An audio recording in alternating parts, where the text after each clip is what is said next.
Okay, so I have to go in the back. You have to go in the back. So it's National Pet Month, and I was thinking, I love my pets. Sometimes they're a pain in the butt, but I love them to pieces. And Ollie is the chill one. This is Ollie. The one you saw a minute ago is Chanel, and she's my little neurotic one. A long time ago, I was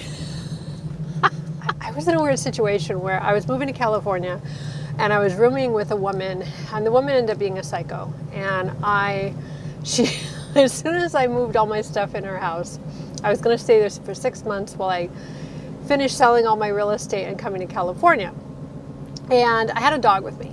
And as soon as I got all my stuff unpacked, she said, "I'm sorry, I'm moving to Pennsylvania and you have to go." And I was like, "Are you kidding me? I'm like 6 months from moving to California. I'm selling all my real estate.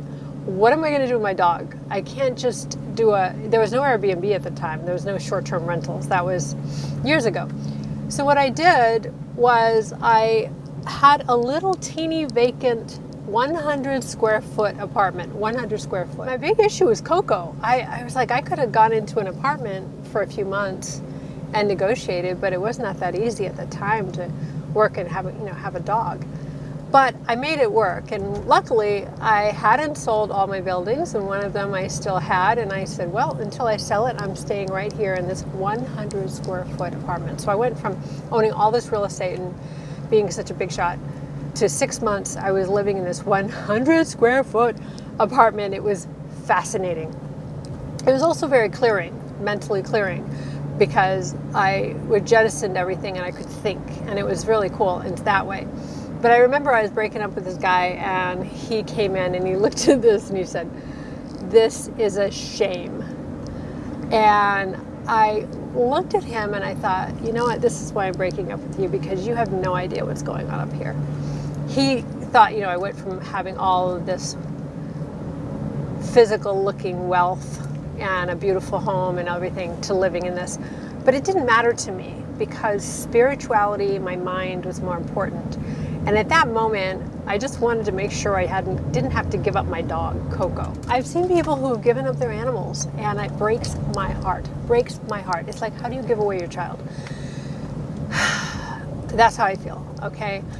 But to not have the resources to keep an animal is so sad to me. And I'm pounding this into my people's brain. Like, look, money gives you options. Real estate gives you options. Thinking differently gives you options.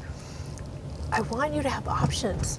I don't want you to, this is not a way to celebrate National Pet Month, but I kind of think it is. Like, a pet isn't just, this cute little fluffy thing. This is also an obligation. And this is you're stewarding another soul. And you want to give them a wonderful life. And if you're in such a desperate place that you have to give up your animal because you don't have options, you don't have money, you don't have resources, that is sad, and that should not happen. Okay? I'm just saying, this should not happen. So watch my videos. I'm beginning to teach you some of the strategies that I've used over the years to retire wealthy, to retire easily, have financial freedom and options. Happy Pet Month. I hope you have a pet that you love and that you care for and that you will have as your forever friend, as long as that beautiful animal stays on this planet and you do as well. But stay tuned for more information, because I want to give you more tips on how to make this happen realistically, even in this market.